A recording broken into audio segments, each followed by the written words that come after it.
kinakailangan maggawa ng positibo at epektibong pamamaraan upang labanan ang katiwalian at korupsyon. Yan po. Yan ang sinasabi ng ating saligan. Pero ano po ang ginawa nila? Para lang mapagtakpan ang mga nagkasala, para makaiwas sa accountability, para hindi ilagtak, para ganon ay mawala ang transparency. Ano po ang ginawa ng dating Secretary of the Department of Justice, ngayon po ay Ombudsman, Boy Remulla?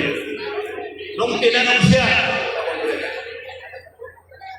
na paminsan-minsan ay kailangan natin baluktutin ang batas para sumaya ang tao. Tinanong siya kung totoo at tama ang sinabi. Ang sagot niya, yes. Siya po ang Secretary of the Department of Justice na ngayon ay Ombudsman.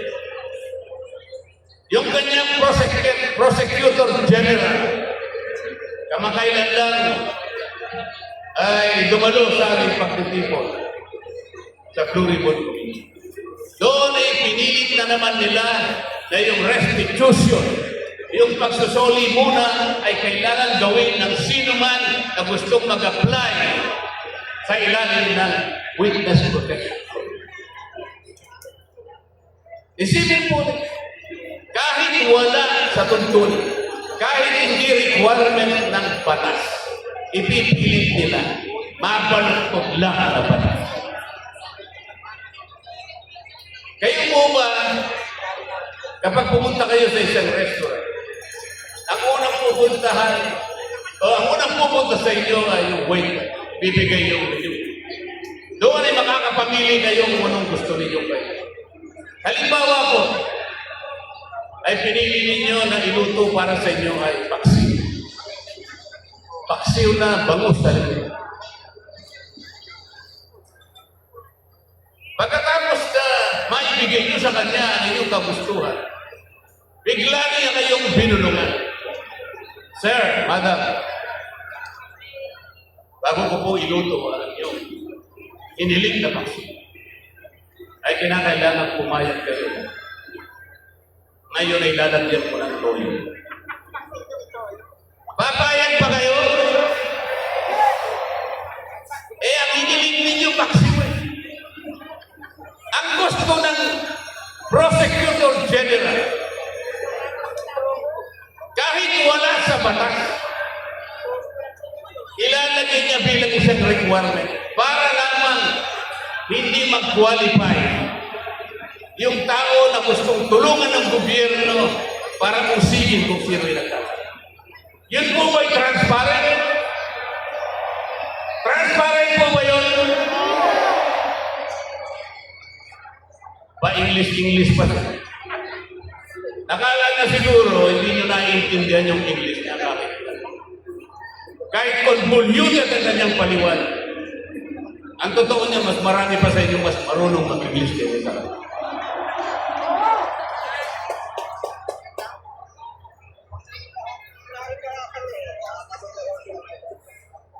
Lumabas ang video ni Saldi ko.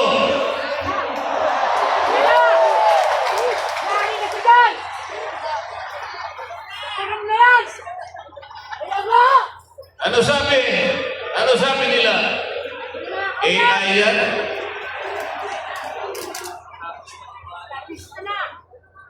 Ano? Sasagkain na naman nila yung transparency. Palalabuhin na naman nila.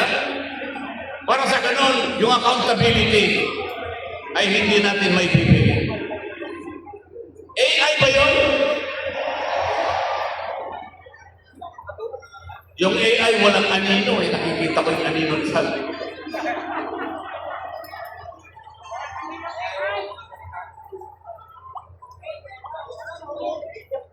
Ngayong kahapon po yan. Dahil nakita nila yung paglalahad, yung video recording ni Saldi. Na sinasabi nilang AI.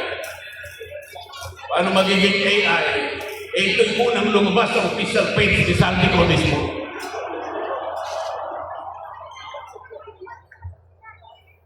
Nagpalabas ng statement ng Ombudsman. Ano sabi nila? Kahapon lang. O ito parang bago namin tanggapin yan. Kinakailangan na umuwi ka rito at paberipika mo yan. Siguro panutaryo mo yan. Gawin mong official yan. Lahat na po ng requirements ngayon ay kanilang hinihiling. Nakalimutan nila sa mismong charter ng Ombudsman, yung mismong batas na gumawa sa opisina ng Ombudsman. Pwede kang mag-file ng complaint sa anumang kaparaanan, anumang forma, kahit anonymous tatanggapin. Paano natin may papalitaw ang transparency at magkaroon ng accountability sa ating bansa kung ang namumuno sa Ombudsman Office na dating Secretary ng Department of Justice at ang kanyang Prosecutor General, sila ang unang taga-usig, sila ang unang dapat magsampa ng nauukol na kaso para sa ganun mapanagot natin ang nagkaso. Sila ba ang nangunguna para pagtakpan lahat ito? Papayagan po ba natin yan? Hindi ba iniinsulto nila tayo yan? Papayag ba kayong mainsulto? Yung pangungutang po, walang problema yan. Tayo po, sa maraming pagkakataon na mangungutang. Ang pinag-uusapan ay paggamit mo sa utang. Yung marunong gumamit, magninegosyo siya, kumita siya ng sapat, nabayaran niya yung utang niya, nakapag-ipon pa siya ng konti para sa kanya. Ganun dapat. Mangungutang tayo para kuling batin. Mangungutang ka, hindi para sa ikalalaki, kasisigla ng ekonomiya. Ang utang ay nanakawin pa. Anong mangyayari sa ating bansa?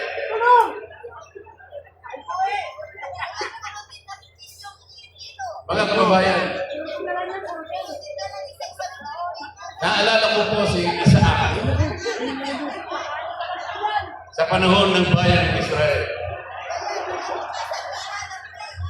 Noong panahon ni Isaac, ang daming nainggit sa kanya. Gumagawa siya ng mga balon. Nag-uukay ng mga balon. Yung mga kalaban niya, mga Pilisteo, inggit na inggit sa kanya sapagkat nakatutulong siya sa mga komunidad. Lahat ng mga balon na kanyang hinuhukay, tinatapunan nila at lumit. Pero hindi na magambang sa isa. Hindi siya tumigil. Alam niya ang kanyang misyon. Alam niya ang kanyang pupuntahan. Marami sa atin ang kagaya ni Isaac, mga kababayan. Si Isaac hindi niya pinatos ang mga duming pinupungol sa kanya. Ang mga duming tinatapon sa mga balon na kanya. Wala, hindi niya mapapapahulong. Ayaw niya ng patay. Baka isa lang daw.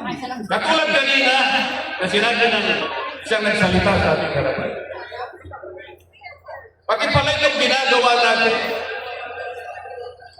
na isang karapatan ng bawat Pilipino sapagkat ang ating kagustuhan hilingin sa ating pamahalaan na iwasto at bigyan ng lunas ang ating karaniwan sapagkat nakita natin ang epekto ng malawakang pagbaha. Ito po ay protektado ng ating. Kaya kailangan po natin bantayan. Kailangan pa ulit-ulit kung kinakailangan natin ipaalala sa ating pamahalaan na ang transparency at pananagutan